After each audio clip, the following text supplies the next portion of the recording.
At ako ay iniwala na ang bawat isa ay handa po sa kinig ng salita ng Diyos. Amen?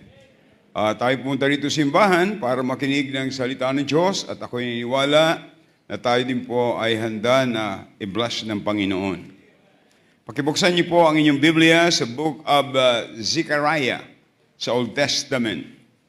Zechariah chapter 7. Ang Zechariah po ay bago magmalakay. Sabi ng iba, itong aking Bible walang malakay. Kasi baka si pastor sumalakay na naman. Chapter 7 and verse 7. Tayo pipigsing lahat bilang pagalang salita ng Diyos. At nais ko pong sabihin sa aming mga bisita, dito po sa Christian Bible Baptist Church, ay wala po kaming ibang aklat na pinag-aaralan kundi ang Biblia. Sapagkat ang Biblia, ito po ay salita ng Diyos.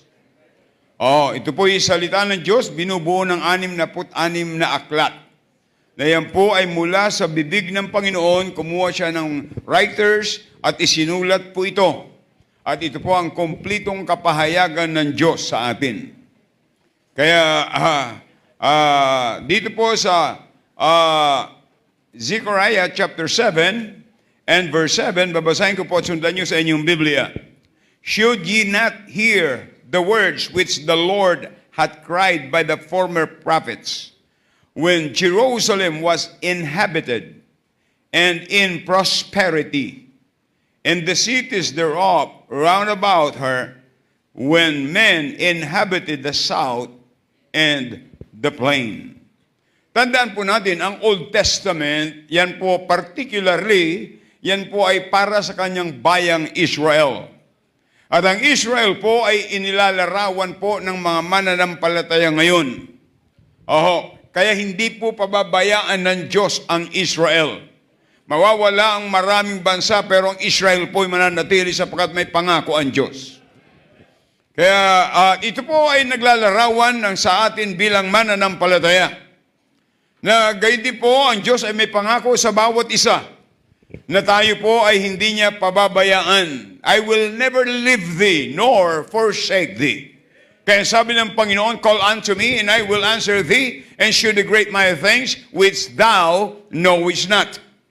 Kaya sabi ng Bible ay, ask and it shall be given unto you. Seek and ye shall find. Knock and it shall be opened unto you. What a great God we have. Ang pastor po ay under shepherd. But Jesus is the shepherd. He is not only the shepherd, but He is the greatest shepherd.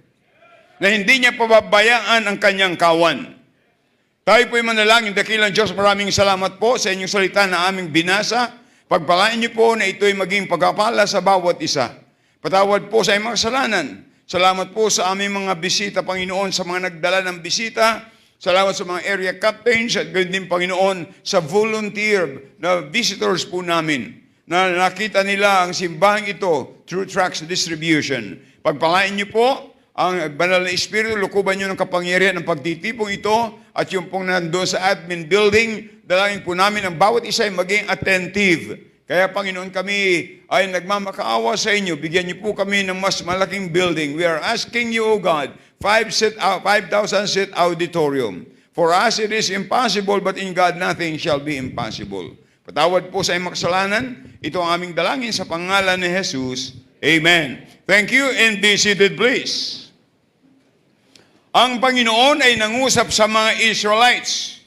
Ang sabi ng Bible ay, should ye not hear the words which the Lord had cried by the former prophets, when Jerusalem was inhabited and in prosperity, and the cities thereof round about her, when men inhabited the south and the plain. Nais kong bigyan natin pansin na pagkatapos na ang Israel ay magkaroon o Jerusalem magkaroon ng tao o maraming tao at sila'y pinagpala ng Panginoon. Yun lagi ang pinare-remind ng mga propeta. Please remind our people. Please remind my people. Yung sabi ng Panginoon. Kaya inyo bang narinig Kasi po, by nature, ang tao pag pinagpala, parang nang lumalayo na sa Panginoon. Are you listening? Prosperity is a blessing from God. At tandaan po natin, mga kapatid, yan ang disenyo ng Diyos. Can you imagine tayo'y lumabas sa bahay bata ng ating ina, wala tayong dala kahit ano? Ngayon, anong mayroon ka ngayon? And that is prosperity. Pag sinabing prosperity, hindi lamang po yung pera, hindi lang po yung material na bagay. Binigyan ka ng Panginoon ng wisdom, that's prosperity. Binigyan ka ng Panginoon ng talent, that's prosperity. Binigyan ka ng magandang boses, that's prosperity. Naalala ko nung si Eddie Mesa, ay naging kaibigan ko po yan. At sa evangelistic meeting sa Bicol, siya ang aming singer at ako po yung preacher. Hanggang sa Camarines Sur, at hanggang naging close kami. Ilang beses na nakarating yun dito, nung ang gawain dito, yung mission pa lang, doon pa lang sa may haunted house. At nakarating yata siya minsan dito sa may, dati sa may ice plant. At pumapasyal ako sa kanya. Sabi niya, sa testimony niya, wala akong alam na trabaho, kundi kumanta. Na-save po siya sa San Diego. At pagkatapos nang umuwi siya, kasi ayaw niya na, sa nightclub kumanta, ay umuwi siya at may mga Christian business people na mayroong restaurant at habang kumakain sila, kumakanta siya. Ang kinakanta niya ay gospel song. No one ever cared for me like Jesus. Magaling kumanta yun. Sabi ko, Ed, anong sikreto mo? Bakit hanggang ngayon po buhay pa siya? Yung ibang anak niya wala na pero hanggang ngayon buhay pa siya. Ang busis niya hindi nagbabago. Sabi ko, bakit? Kasi hindi daw siya nainom ng malamig na tubig. Ay, ako'y nainom ng malamig na tubig, pero ganito pa rin ang boses. How much more kung hindi? Joke lang po yun. Ha? Pero, sabi niya, wala akong ibang alam na trabaho kundi kumanta. Pag nag-testimony yan. Alam niyo, naging close kami, punta ako sa bahay niya.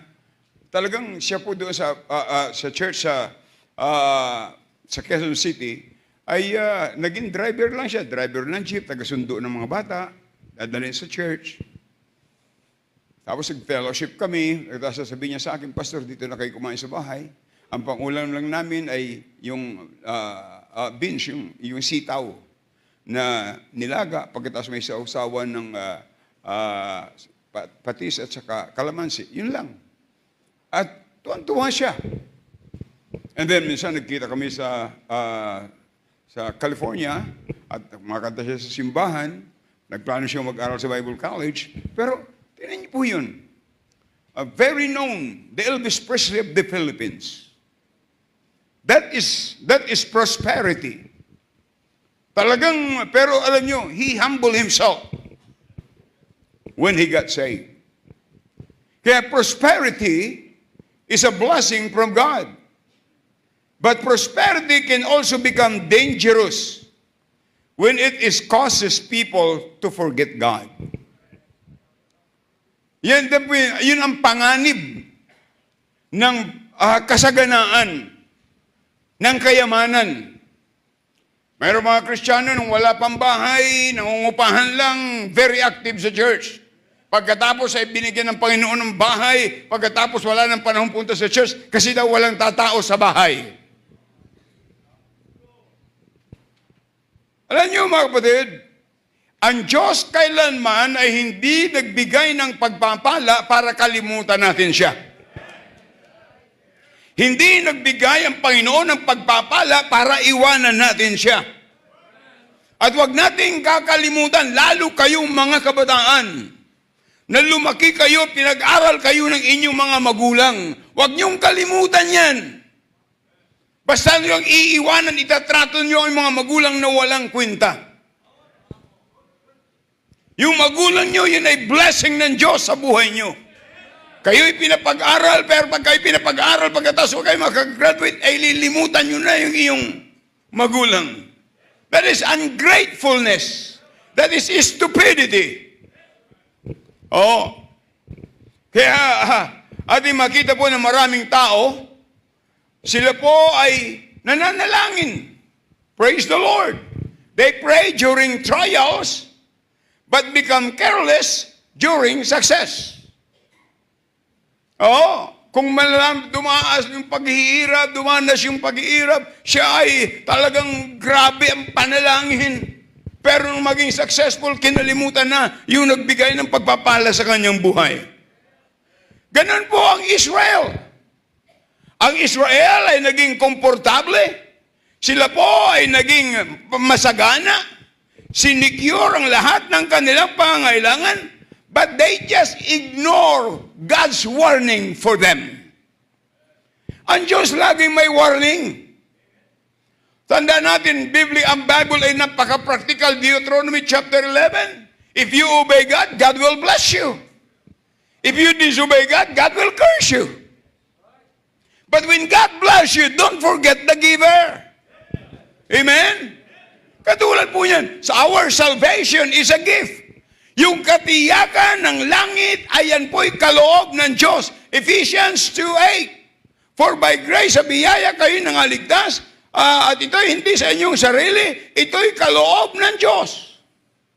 See? Yan ay kaloob ng Diyos. Yung ikaw ay magkaroon ng katiyakan ng langit. Hindi ko talaga malimutan yung 4 na senyor na kinausap ko. Sabi ko, ang ganda ng uniform nyo. Pagkatapos, sabi ko, saan po ba kayo nagtatrabaho? Kami po ay lecturer ni Lolo Uwing. Sabi ko, abay, maganda ka ako yan. Pero may tanong po ako personal. Pag namatay tayo ngayon, sigurado nyo ba ang langit? Alam mo sagot sa akin? Bahala na ang Diyos sa atin. Ay, hindi po ganun. Dapat may sigurado. Kaya nga ibinigay niya ang kanyang bugtong na anak, ang Panginoong Jesucristo na bayubay sa krus ng Kalbaryo, nadanak ang kanyang dugo, at siya'y, bago po siya nalagutan ng hininga, ang sabi niya, it is finished, tapos na, naganap na, binayaran ko na ang inyong kasalanan, na ang hatol sa inyo patungo sa impyerno, ay binayaran ko na, tinubos ko na, ang kailangan lang ng tao, ay magsisi ng kasalanan, tanggapin si Kristo sa kanilang puso, na sariling tagapagligtas, at pagka ginawa mo, sabi ng Bible, your sins will be forgiven and you have eternal life.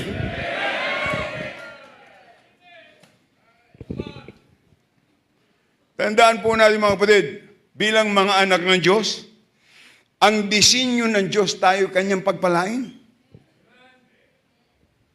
Ay bakit ako pastor, hindi ako pinagpapala? Tanungin mo ang sarili mo. Kaya ang pagbutihin natin, personal relationship with God. How do you communicate with God? Mahalaga yung communication. We communicate with God through prayer. We pray. We need to build our relationship with Him. At mayroon pong mga sinasabi ang Bible, paano ho yun? Una, panalangin. So pag ikaw'y nag-pray, you are talking to God. Hindi lang po yan one way.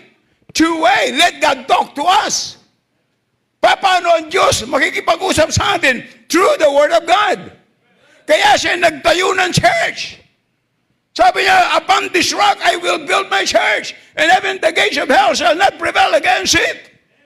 At bago siya umakyat sa langit, binigyan niya ang dakilang tagubilin ng Diyos na humayo at mangaral ng Ebanghelyo. Ibinigay yan sa church, hindi sa individual apostles. And in Acts chapter 1 verse 8, God empowered the church by the Holy Spirit. Kaya nga po, kailangan natin ng church.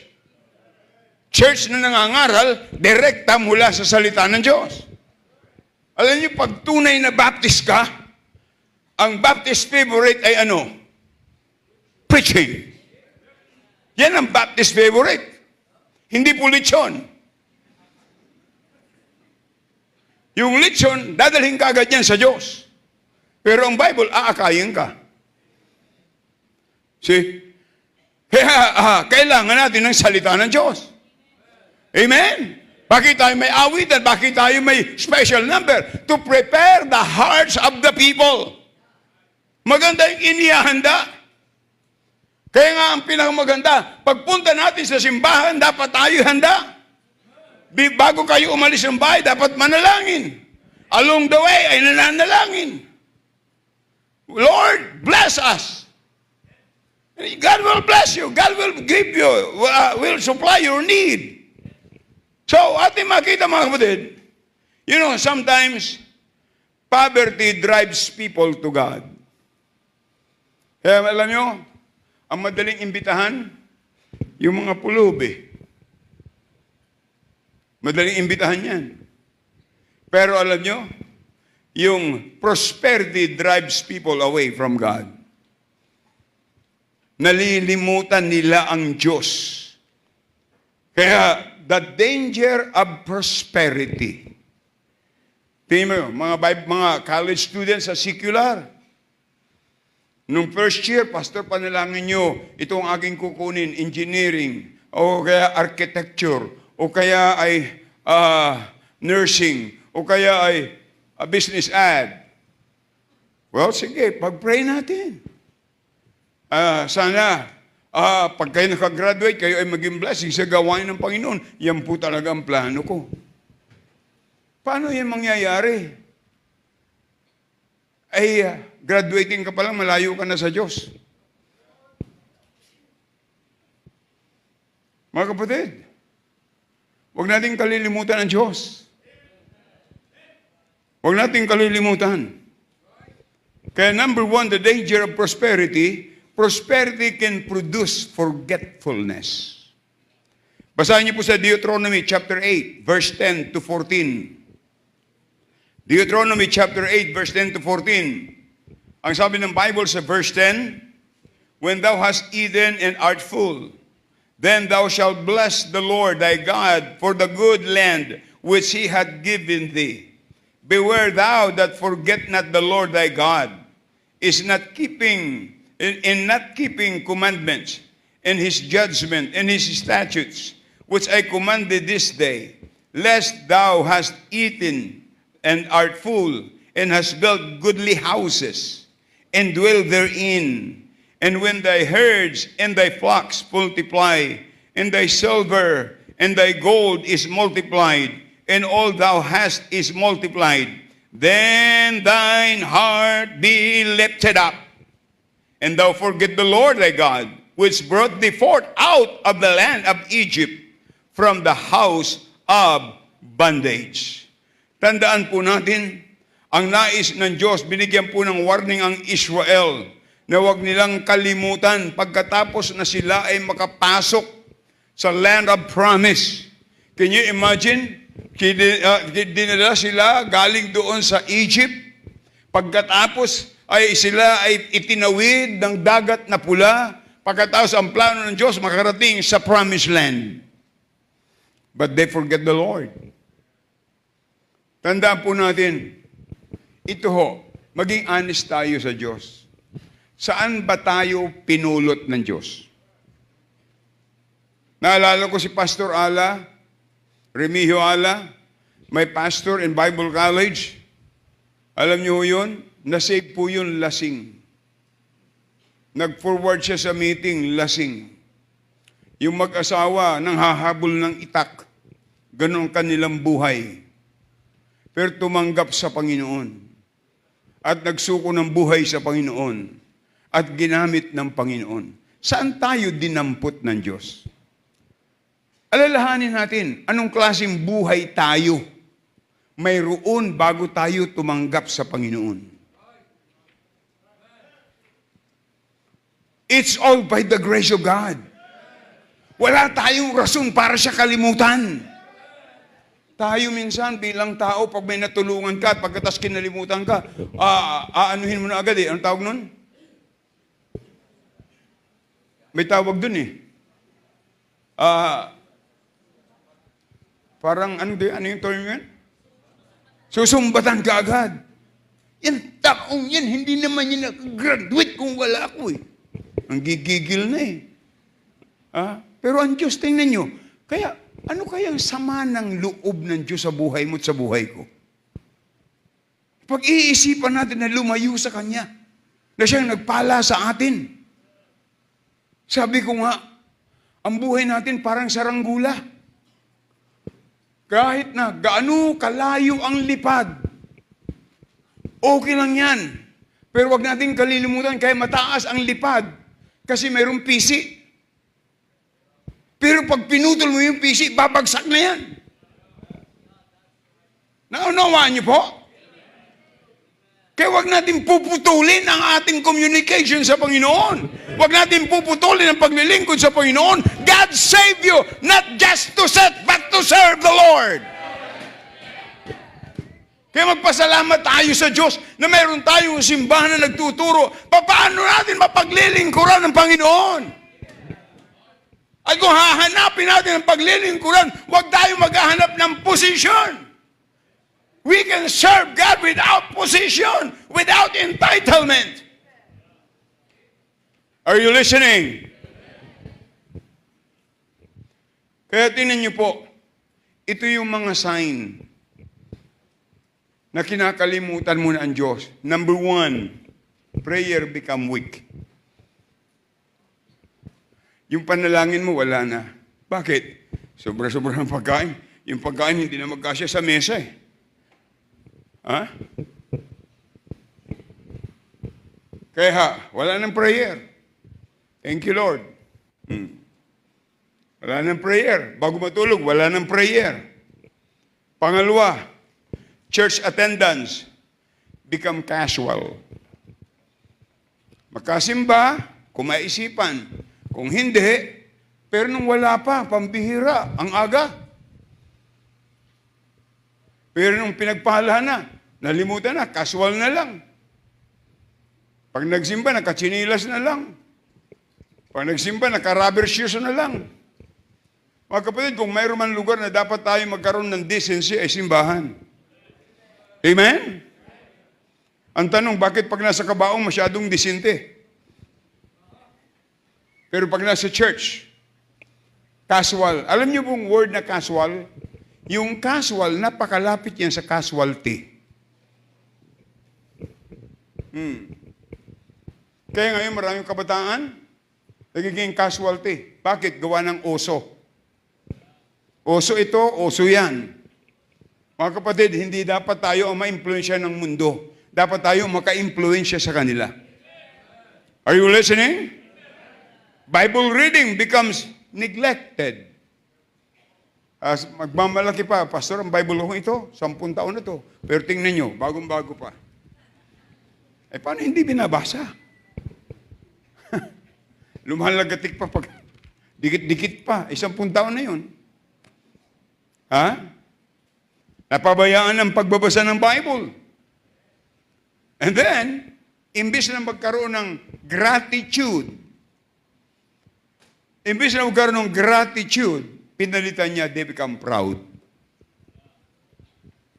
Pride replaces gratitude. Huwag nating kalilimutan. Mga kapatid, ito po, huwag nating kalilimutan. Ang barko, yan ay safe habang naka-anchored. Safe yan. Alam niyo ba? Pagka ang Kristiyano ay delikado, pagkalmado na at talagang prospered na, nakakalimutan na ang Diyos. Kaya it produced forgetfulness. Mga kapatid, wala namang bago sa Bible. This is a reminder. Paalaala, dapat magpasalamat tayo sa Diyos. Trabaho po yan ng pastor. Preach the Word. Trabaho po yan ng pastor. Magpasalamat tayo na meron tayong pastor na nangangaral direct from the Word of God. Prosperity produces forgetfulness. Number 2, for prosperity can produce pride. Can produce pride. Sabi sa Proverbs, sabi ng Proverbs 16 verse 18, pride goeth before distraction, and a haughty spirit before fall. Anong ibig sabihin po yan? Yung pride, go with pride muna bago ma-distract. At pagkatapos, haughty spirit. Ano ibig sabihin ng haughty spirit? Mayabang, mapagmalaki, mapagmataas. Magmataas, may kasabihan. Gaano man kataas ang iyong lipad, ganon din kabigat ang iyong bagsak. Mga kapatid, huwag po tayong mayabang. Success can make a person, ito ang pakiramdam ng mga successful na tao. I made myself successful. I made myself successful. I do not need God anymore. Para po yung si Nebuchadnezzar. Pero tandaan natin, but every blessing comes from God. Pag binasa po natin sa book of Daniel, open your Bible, Daniel chapter 4. Daniel chapter 4. Basahin po natin sa from verse 30. Daniel chapter 4 and verse 30. Ang sabi ng Biblia, the king spake and said, is not this great Babylon that I have built for the house of the kingdom by the might of my power and for the honor of my majesty? Sabi ni Nebuchadnezzar. Look at verse 31. While the word was in the king's mouth, there fell a voice from heaven saying, King Nebuchadnezzar, to thee it is spoken, the kingdom is departed from thee. Anong ginawa ng Diyos? Inalis sa kanya ang kaharian. Why? Ayaw ng Diyos ng mga proud people. Tandaan natin si Lucifer, pinakang close angel sa Diyos. Pero nung gusto niyang pantayan ang Diyos, sinumpa siya at naging Satan. Hindi dapat tayo mapagmataas. Don't look down others. Mayaman man, pulubi, gwapo, at hindi gwapo, ay pag tayo naglalakad, nakalapat pa rin yung paa natin. Kasi kung hindi na, taga-kapis ka. Look at verse 32.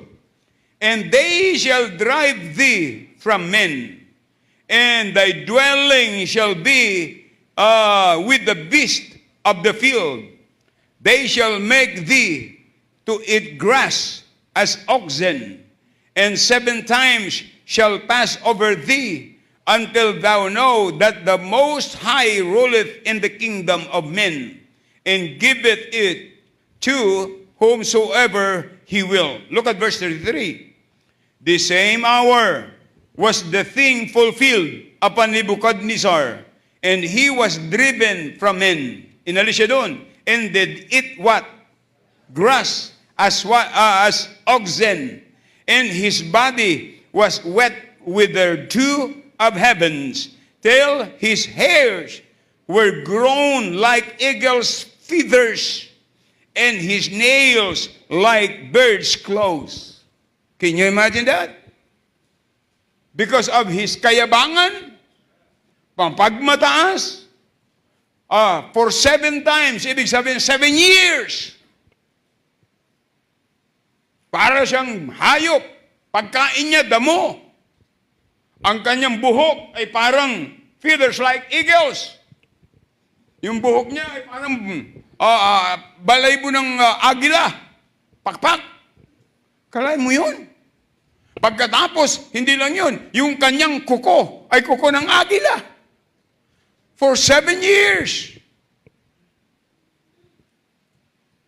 I hope it gets our attention not to be proud. Because God always blesses the humble. He lived in the field. Tandaan natin mga kapatid, hindi plano ng Diyos na ang buhay natin ay maging katatawanan. Hindi plano ng Diyos na tayo, pwedeng tayo ay naligtas na pulubi. Walang kakwinta-kwinta, pero pag tinanggap mo si Kristo, babaguhin ng Diyos ang buhay mo. Sabi ni Apostol Pablo, if any man be in Christ, he's a new creature. All things are passed away. Behold, all things are become new. Ang plano ng Diyos tayo kanyang pagpalain. At kung hindi ka pinagpapala, ay magtanong ka. Bakit? Tanungin mo una ang sarili mo. Are you serving God? Ang disenyo ng Diyos sa iyo, hindi lamang maupo, kundi maglingkod sa Diyos. Huwag nating iwanan ng Diyos, mga kapatid. Naranasan niya ni Solomon. Hiningi niya wisdom. Pero pinayaman siya lahat. Pero ano nangyari sa kanya? 700 concubines and 300 wives. At mga unbeliever. Can you imagine? Anong ibig sabihin doon? Blessing without guarded devotion can weaken our spiritual commitment. Magpapahina yan sa ating commitment sa Panginoon, mga kapatid. Si Hezekiah, si Uzziah, si Lot. Nakita niya, Sodom and Gomorrah is greener pasture. Pagkatapos ay humiwalay siya kay Abraham. Akala niya, pagka hiniwanan niya si Abraham ang malulugi. Mas lalong pinagpala ng Diyos si Abraham sapagkat tinawag ng Diyos si Abraham na hindi kasama si Lot. But it was a blessing by association. Amen. Tandaan po natin, mga kapatid, material advantage can follow a person toward worldly influence. He lived in the field. He ate grass like an oxen. That's why prosperity can produce pride. Ayaw ng Diyos na tayo maging mapagmataas. Number 3, prosperity can produce spiritual coldness. Ang prosperity ay kasaganaan ay pwedeng mag-produce ng panlalamig spiritual. I give you warning kayong mga Sunday morning Christians. Akala natin hindi pinapansin ng Diyos yan. Yung hindi nyo pagdalo ng Sunday afternoon, it is recorded in heaven. Isang araw magsusuli tayo sa Panginoon. Ang ipinapakita natin sa Panginoon, mas mahal natin ang ginagawa natin paglinggo ng hapon kaysa pumunta sa church. Mga kapatid, mahal ng Diyos. Mahal po tayo ng Diyos. Kaya binigyan tayo ng salita para i-remind tayo. Are you listening? There's a Revelation chapter 3, verse 17. Revelation 3:17, because thou sayest, I am rich, and increase with goods, and have need of nothing, and knowest not that thou art wretched, and miserable, and poor, and blind, and naked. Ito yung Laodicean church, mga kapatid. They are materially rich, mayaman po sila. Matatalino sila. Lahat mayroon sila ng kanilang pangailangan. Pero sila ay pulubi spiritual. Sila po ay pulubi spiritual. Tandaan natin, maaaring dahilan ng kasaganaan, ang iyong wallet ay punong-puno ng pera. Maaaring maganda ang inyong bank account. But the question, how about your church account? Tayo ba'y tapat sa Panginoon? Binabalik ba natin ang para sa Panginoon? Tandaan natin, iniligtas na ng Diyos ang ating kaluluwa sa apoy ng impyerno. Dapat iligtas din ng Diyos tayo sa ating kakuriputan. Tandaan natin, huwag nating kalimutan, huwag nating tanggihan. Whatever you have right now, it came from God. Pero ang Panginoon ay nagtuturo, there's always a portion that belongs to God. Amen.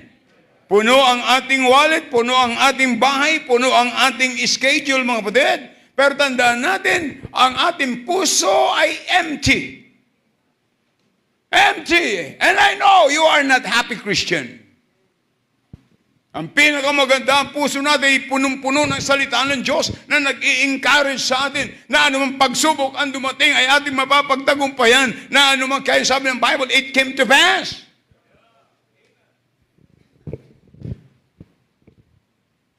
Huwag natin payagan na ang puso natin ay maging empty sa salita ng Diyos.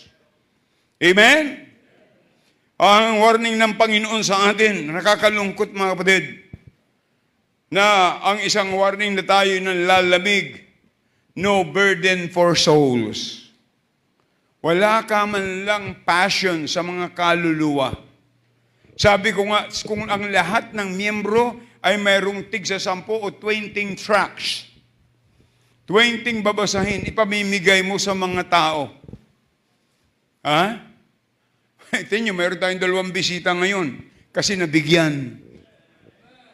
Amen? Sa Taiwan, yun ang aming ginagawa. Sa Singapore, yun ang aming ginagawa. Sa Thailand, yun ang aming ginagawa. Yung ating preacher doon sa Saudi, ay sabi ko, hindi pwede yan. Hindi magagawa sa Saudi. Pwede tayong magpagawa ng tracts na pwede sa Muslim country. Ang nakalagay, for non-Muslim only. Ngayon, pag tinanggap ng Muslim, at nasa hindi natin kasalanan yun. Blessing yun sa kanila. Pero maraming Muslim na tumatanggap sa Panginoon.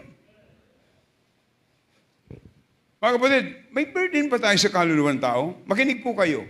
Hindi ka maliligtas kung walang mayroong burden sa kaluluwa mo. Wag mong tanggihan yan. Ako'y pinagtiyagaan ng pastor. Huwag nating tanggihan yan, mga kapatid. Sana yung burden na nag-witness sa iyo ay maging burden mo din para sa kaluluwa ng tao. Yan ang dahilan kung bakit meron tayong evangelistic meeting. Alam mo sabi ng iba, kayo pastor, wala na kayong katigil-tigil. Alam niyo ba, pag ikay tumigil, ang hirap tumayo. Yung sobrang, kaya nga dito sa atin, pinapatayo magbasa ng Bible, pinapatayo pagka umawit. Kasi nakakangalay. Nakakapanghihina pag lagi kang nakaupo.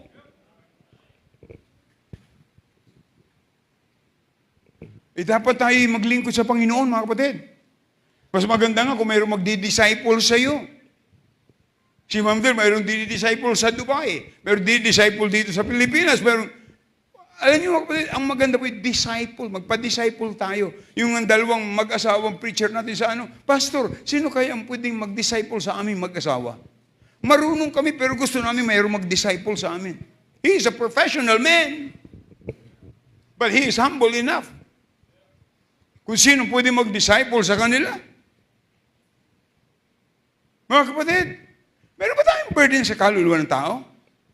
Kung ang simbahan ito'y walang burden, wala pong churches sa Bicol, walang churches sa Bisaya, walang church, wala po tayong outreach sa Guam. Guam is the youngest outreach outside the Philippines.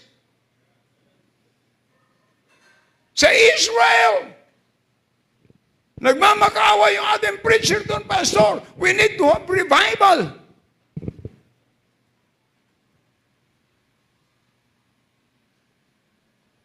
Mga kapatid, kung ikaw ay tunay na anak ng Diyos at hindi ka pa nakakaranas mag-witness, there's something wrong sa buhay natin. It's a big lacking in your life.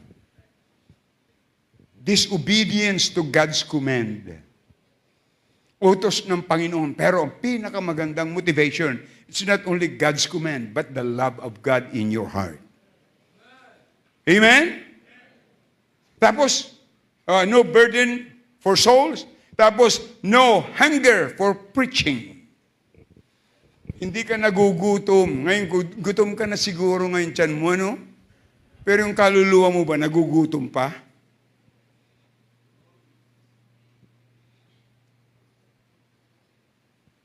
Walang pagkagutom sa salita ng Diyos. Nagpipreach yung pastor, tulog.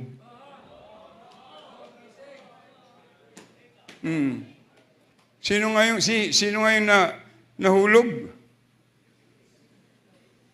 Sa Bible?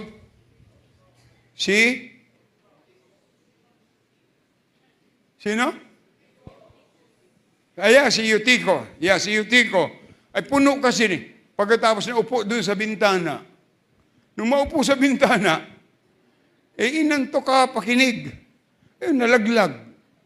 Mabuti na lang pinuntahan ni Pablo at pinanalangin. Nabuhay pa. Wala na si Pablo ngayon. Minsan, alam mo, kaya nga yung pagpunta sa simbahan, pinaghahandaan.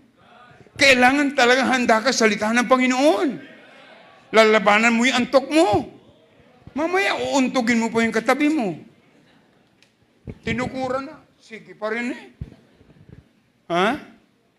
Wala nang pagkagutom, salita ng Panginoon. Walang pag-ibig na ma-revive. Mga kapatid, alam natin kung tayo nanghihina espiritual. Tayo maghahanap, seek and ye shall find. O yung sabihin nyo Sunday morning, sapat na sa akin. Sana, hanggang doon na lang tayo. Mga kapatid, wauna, sabi ng Bible, seek ye first the kingdom of God and His righteousness, and all these things shall be added unto you. No passion for revival, more love for comfort than commitment. Ang init na kasi simbahan natin eh. Kaya ayaw ko nang pumunta doon. Alam niyo mga kapatid, nung Friday, nung Thursday, andun ako sa Candelaria, sa ating isang church doon, kay Pastor Ramir, Kaligdan. Alam niyo, talagang marirevive. Ako na-revive eh. Kasi karamihan doon ay farmers. Pero yung kanilang building project, magugulat ka kung ano ginagawa ng Diyos. Talagang pag nag-visit ka doon, hindi pwedeng hindi ka tutulong. Nakita mo yung kanilang, meron doon isang pamilya na, nung akong naghahawak noon, ay napakabait. Make the story short, pag tuwing pupunta ako doon, laging may bigas. May bigas. Tapos mayroon pang mangga, 2 sako. Meron ditong may taong may bagong sasakyan, pinapahiram sa akin, i-break-in ko daw. Sabi ko, ayaw ko. Kasi siguradong pagbalik ko, kakargahan ko yan ng bigas at saka ng mangga. Baka magbigay pa sa akin ng buhay ng manok, delikado yun. Naalala ko tuloy kwento ko sa mga ushers. Yung Amerikano, nag-preach sa bundok. Ang Pilipino talaga, generous eh. Alam mo, love gift sa Amerikano, binigyan ng 2 manok na buhay. Dala-dala ng Amerikano. Pagdating sa bahay niya, sabi doon sa katulong na Pilipino, hey, please, dress the chicken and put it in the refrigerator. Ayun, ang ginawa ng katulong, dinamitan natin ilagay doon sa refrigerator. Mamaya sabi ng Amerikano, ano yung ingay-ingay na yan? Abay, pambihira, nung binuksan yung refrigerator, andun yung 2 manok, buhay. May damit na. Magaling pa yung manok, marunong magdamit. Ang iba, ayaw na eh. So, prosperity can produce spiritual coldness. See, how is your Christian life, mga kapatid?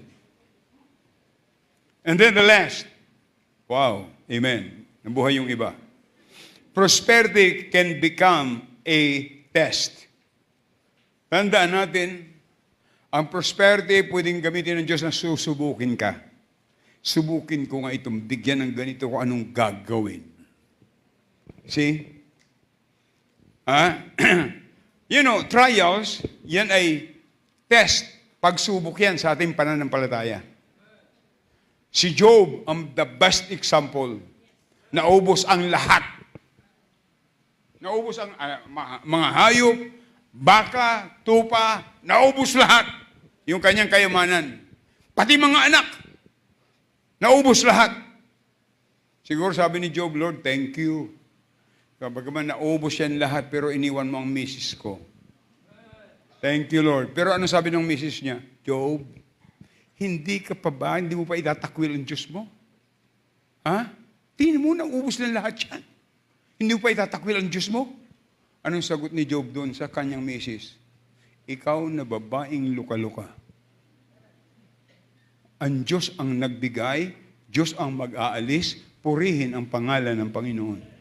Basahin niyo sa chapter 42 kung anong ginawa ng Diyos. Ibinalik ng Diyos ng doble ang pagpapala. Pero, yung asawa, hindi dinoble. Ang galing ng Diyos, ano? Amen?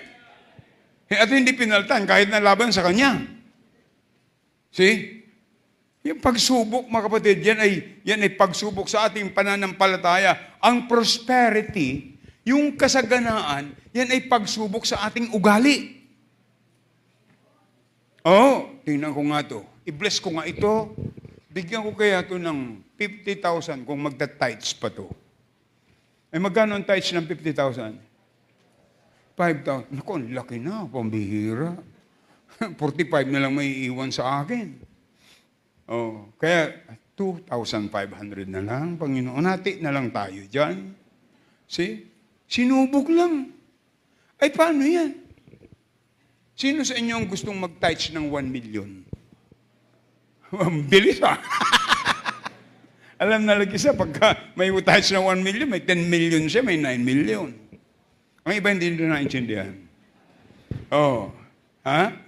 Kaya, mga kapatid, ayan ay pagsubok sa atin. Kaya ang tanong, do you still serving God faithfully? Ang pinamaganda na attitude, we need to stay humble. We need to stay humble. Mahalin natin ang Diyos ng buong puso. Kahit na maging komportable ang buhay natin. Ano sabi ng Bible? Sa Proverbs 30, verse 8 and 9. Proverbs 30, verse 8 and 9, remove far from me vanity and lies.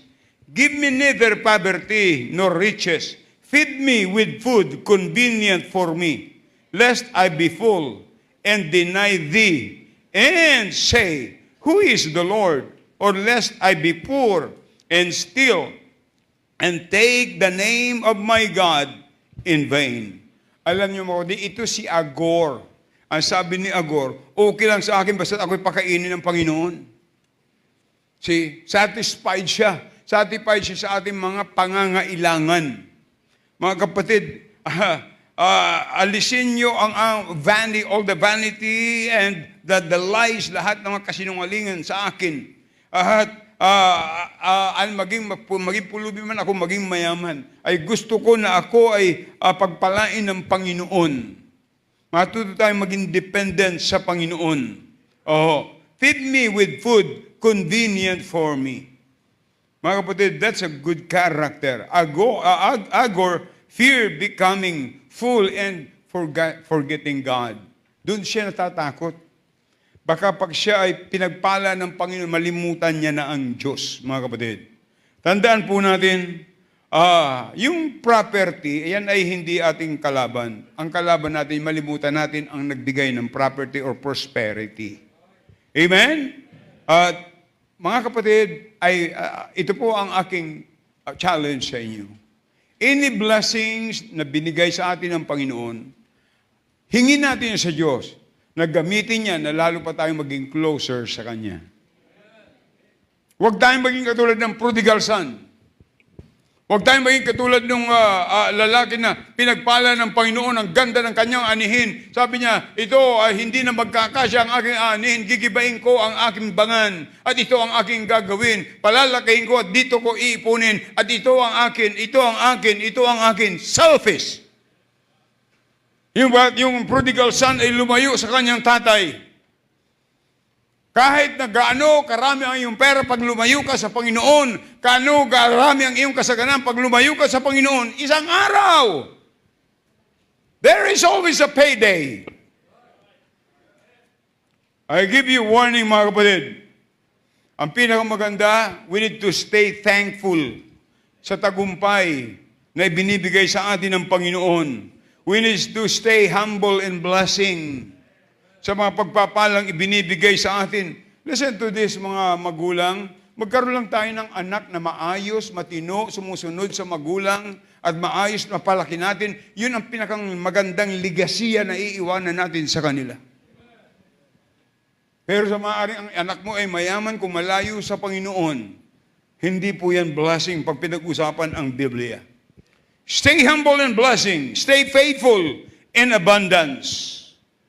Mga kapatid, ang sabi doon sa 3 John, huwag niyo basahin po, 3 John, verse 2, Beloved, I wish above all things that thou mayest prosper and be in health, even as thy soul prospereth. Tandaan natin mga kapatid, God's design for us is to be blessed by God, to be prospered by God. But don't allow prosperity to pull you out in the will of God. Stay faithful, stay humble, and serve God.